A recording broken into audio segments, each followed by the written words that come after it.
Hi guys.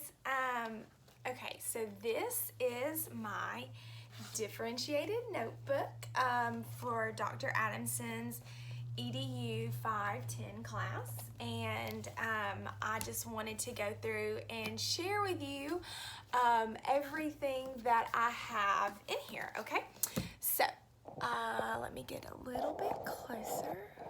Perfect. Okay, so first off, in my class materials, I've got the syllabus with Dr. Adamson's contact number I highlighted because you're really great with answering any questions that we may have. Then also there is highlighted the book that we have. Next, and actually I've got it marked, all the different assignments that we have. Let me get a little bit closer. All the different assignments that we had going on. I have them starred here. Sorry, don't care about me. And then everything is highlighted as far as this shows where I'm at. So currently I've marked off everything that I've done for this class, yet to do the philosophy paper, so that's is left unmarked, and that's just a really good kind of timeline. It kind of helps keep me on track to see where I'm at. If I didn't want to look online, I can always refer back to this. Next, let's see, these are all of the PowerPoints that we have. I loved printing off these PowerPoints and following along. I take notes typically on the PowerPoints, but you'll see as I kind of flip through, the majority of it is going to be highlighted. I do a lot of like highlighting notation with all my different highlighters. I'm a very visual person, so anything that's bright and colorful kind of catches my eye and draws me in, and then I'll make notes. This one page I've got marked specifically when it talks about the elementary practices. I loved going over this because I could relate to so much of this about the morning meetings. We actually do that a lot in kindergarten, and then the different brain breaks. I call them brain breaks, but the energizers, so the kind of just short burst in between the lessons, and then off to the side I kind of like listed, I thought of some of my favorite ones that we do in class, like the indoor recess, or the different songs.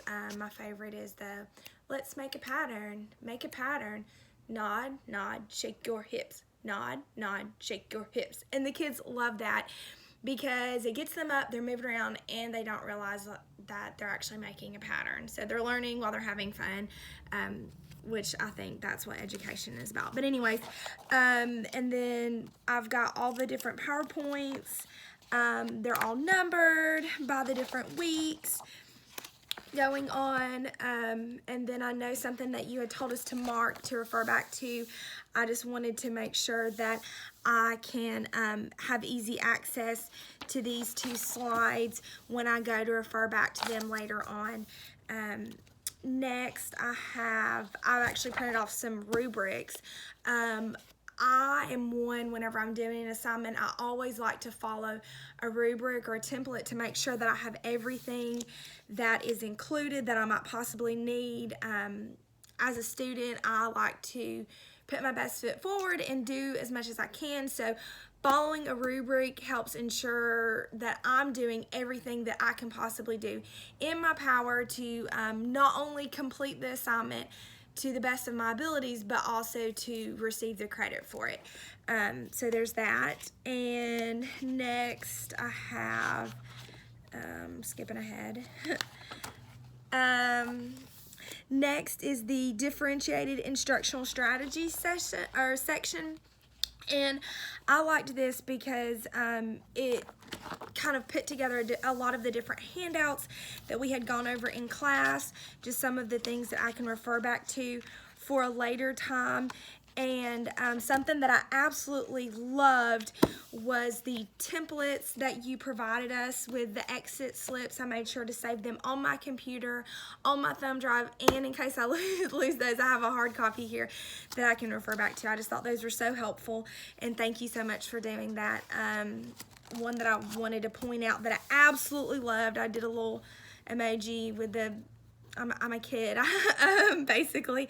So I love things that are emojis like that. But anyways, so I absolutely loved this exit slip, the ticket out the door, where the students could write a possible quiz question and the answer. I just thought that was a great way that they could show ownership of their learning, but then also potentially they might see their question in some sort of assessment that you do. Working with kindergarten, I might not use this one, but definitely in those middle to upper grades, I could definitely see this coming into play, and then I think plus the kids would really enjoy that. And I made sure to, I've got some tabs up here of some of the things that I wanted to make sure that I share with others, and by others I mean my teachers that I work with at school. I just thought that they would really enjoy some of these different ideas that you had provided us, and again, thank you so much for that. And next I've got some of the different strategies that we did in class. This is actually my pre-test. This is one of the only sheets that I actually have handwritten on.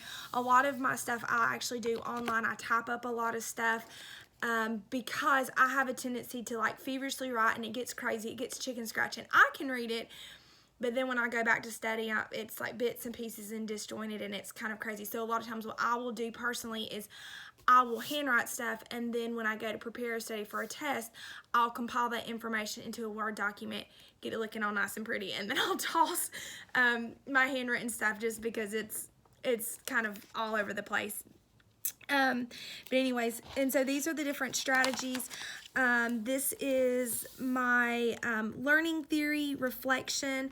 I really enjoyed doing this presentation and learning more about the different learning theories. I just thought it was just so neat to just kind of delve into that some more. And I made sure to include the different glow and grows of everyone else, just because I think a lot of times you can benefit from seeing other students or your peers to see the work that they've done and all their hard work pay off. And I love this sort of activity because I know everyone in the program, we're right there with them. We want everyone to succeed. And so I love to brag on people. And the grow part, I just love to just to try to give some maybe helpful pointers, or I wonder, or wow, I've never thought of it in that way. If I were to do it, I would have done it completely different. Not that my way is better than anybody else's, but it's just really neat to see the different perspectives. And then I went back and I included a lot of the online discussion questions. I know, I think at the end of the semester, everything gets erased online as far as the shoot, not live text, what's it called? The other thing. Oh my gosh, my mind is going blank, sorry. But anyways, so I wanted just to make sure to print out everything, like as far as like the commentary, what like Samantha had to say about a differentiated classroom, and I mean, it's just got everybody's topics, only because I didn't do that in the summer, and I feel like I remembered it at the time, but maybe going back, I might say, oh, Stacy had something really cool to say about this, and I won't have that ability to go back and look. So I just wanted to make sure that I had a hard copy of the different, everybody else's thought process as far as like four corners, or like this is the chapter 2, the key ideals from chapter 2. So when we were reading chapter 2, I said some key ideals, but other people had different takes on that. Again, I love to see what everybody else is kind of thinking. It helps me put things into a different perspective as well. Then there's the four corners. This is what Terry thinks. And then I mean, everybody else, it goes on and on. Again, this was a ticket out the door, the same kind of thing. And then I loved this think, pair, share. I love doing those, and it's really neat since we're not in class to be able to still have the ability to do this on Canvas. That's it, Canvas. So anyways, and next I have my group differentiated lesson plans, and I have the a blank template here first. Of course, this is always online for our resources, but long time from now, if I don't have access to that, I'll always have a paper copy that I can refer back to. And then I made sure to include the example that you gave us. It was so helpful. Thank you so much. I have saved it. I think I've saved it on like 3 different thumb drives. I'm looking for them now. I can't find them anyways. But they're on my computer. They're on like these thumb drives in case I lose one, and I've got it here. I love how you broke down everything. It was very thorough, but it was also very simplistic as far as what you were looking for, and it wasn't over wordy, and it just really helped clear up, I know, a lot of the confusion that we probably were all feeling over the summer as far as like doing a template for, not a template, excuse me, a lesson plan for the Price School of Education. And then I have included my lesson plan that I actually taught to Miss Abernathy's 2nd grade class on fact families, and I really love doing that lesson. I kind of picked her brain about it, and she had suggested to it was a little lengthy,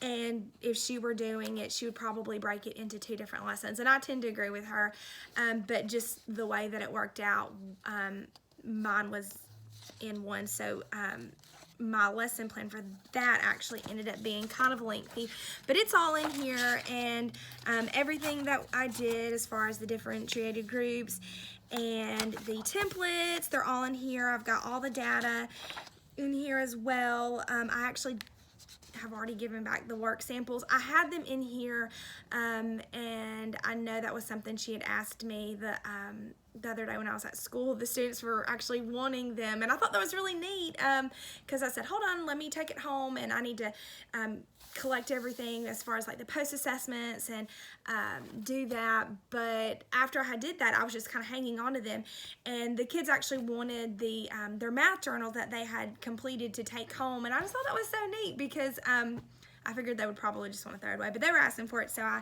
actually returned those back to them. I think I still might have a blank 1 or 2. But anyways, all of the templates are in here as far as that goes, and the different learning outcomes and the lesson implementations. Sorry, it's all in here.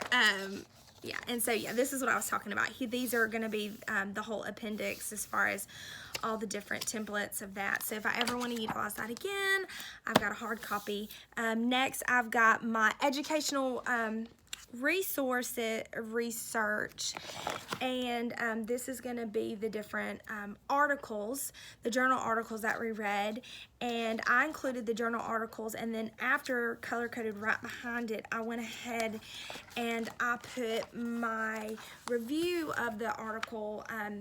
Years from now, if I forget what I was thinking, I can always read that and kind of get a better idea of where my head was in 2020 and what I was thinking about that article. And here's the second one, and the same thing.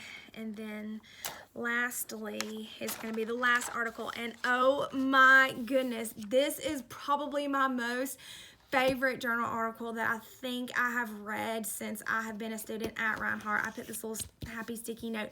I had double checked with some of the girls, and we actually did read this journal article in Dr. Marsh's class, and I enjoyed it then, but fast forward to the future, oh my gosh, it's just like it hits me from a whole nother aspect now that we're actually in the classrooms and incorporating a lot of the things that we're learning about. I just thought it was just, I love it. I absolutely love it. I love how the examples that are in here, they're very relatable, and I actually wrote about that in my analysis about how somebody could actually pick up this article that was not in education and they could relate to this article, because the simplicity that this article is written in, I have nothing but good things to say about it.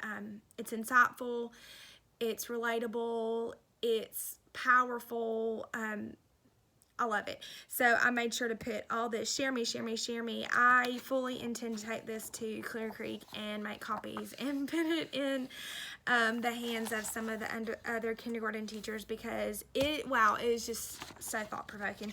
But anyways, and that comes to the end of my notebook. It's kind of big, like I said, but I love it, and I'm just so happy that I had the ability to do this notebook, and I'll have it. I can use it as a great resource in the future. Again, like I said, when things are taken off of Canvas, or I might not have access to it anymore, I can't quite think of, now what did I do in this class in EDU 510? Oh, that's right. I can just look back to this notebook. So thank you so much. And yes, thanks.